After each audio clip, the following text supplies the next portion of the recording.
We live in a love-hate culture. Love is a big deal to us. Americans spend approximately $20.7 billion at Valentine's Day.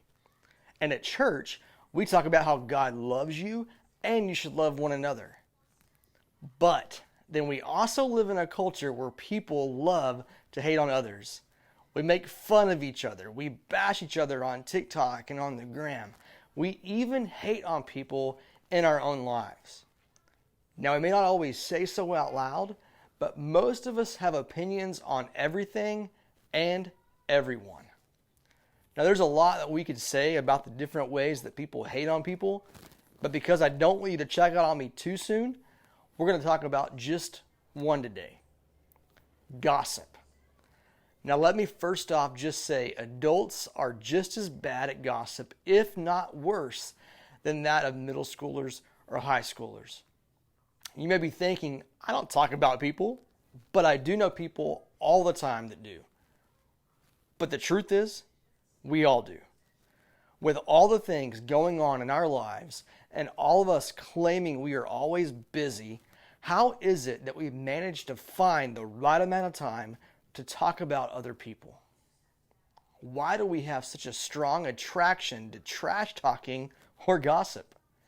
I think there are a few reasons. One is our insecurities. If we can point out what's wrong with other people, it helps us cover up what we feel insecure about in our own lives. Another one would be fun. It makes us feel better, feeling like we know the details about others. Another one could be maybe innocent intentions. Sometimes we have just friends that we share everything with, and sometimes everything includes everything about somebody else. But like I said, gossip isn't just a middle school or a high school thing. It's a people thing. But isn't it true that although gossip is accepted as part of our culture, there's usually something a little bit inside of us that knows it's not good? I mean, if you've ever been talked about, then you know it doesn't feel awesome. It hurts. Everyone knows gossip isn't a good thing. But in a culture like ours, when everyone seems to love to hate on one another, how do you stop? There's a guy that you've heard me talk about before from the New Testament. Now, he wasn't always a believer in Jesus, and he's a guy known for writing a huge chunk of the New Testament books in the Bible. His name is Paul. Paul, if we can say this, was one of the most famous Christians to have ever lived. The last part of his life was dedicating to starting churches and telling others about Jesus. The book we're going to look in today was a letter that he wrote to the church in Ephesus, a book known as Ephesians. Now, Ephesus was a city full of diversity and culture. It was a city full of a bunch of people with a bunch of differences. Now, that being said, it was a perfect place where people judged, trash talked, treated each other wrongly, and spoke ill of one another. So Paul, being the leader that he was, wrote this letter to the Christians in the city of Ephesus. Paul wanted the Christians in Ephesus to be different than everyone else in the city. He wanted them to be different than the culture.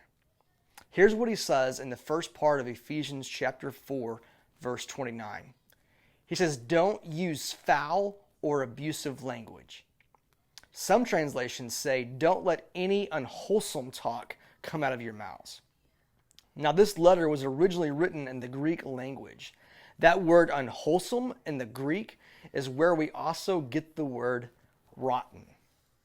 Now, that, my friends, is a great way to translate gossip. Rotten. Talking trash or gossiping rots friendships, relationships, and reputations. Now, I honestly don't think any of us want to be that type of person that comes across with a rotten vibe. Here's the deal. If we are talking about it, it's usually a deeper indicator as to what's really going on inside our hearts. Things are typically bigger than our words.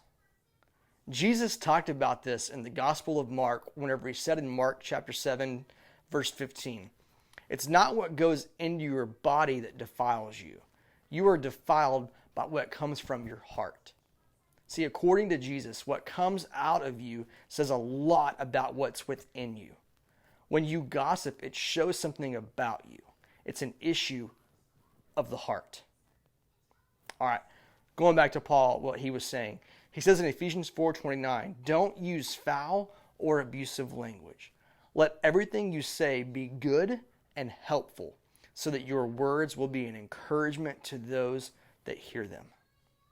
In other words, Paul is saying if you choose to put the needs of others ahead of yourself, you'll stop yourself from gossip. If you choose to build others up, care about their needs, and help them, you'll choose words that benefit them instead of words that hate on them. Here's what I know to be true. What you say about others says a lot about you. So let me ask you, what do you want to be about?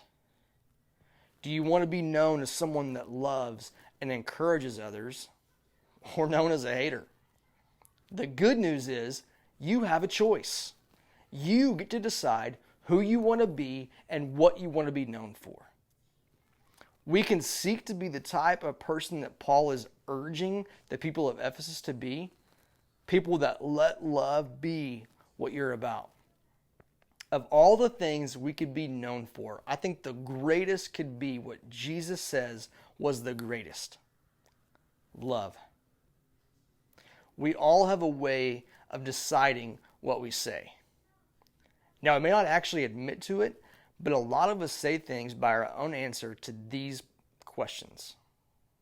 Will what I say make me look funny? Will what I say might make me look cool? Will what I say might make me look smart? I think we need to ask a new question to ourselves, and I think it ties perfectly with what Paul had to say today. Is this helpful? I think before we say anything, we need to ask that very question. Is what I am saying helpful? Will these words be helpful? Will they build others up? Will they make someone's life better? I think if we choose to be about love, the words we should say and maybe shouldn't say will become more clear to us. Let love be what we're about.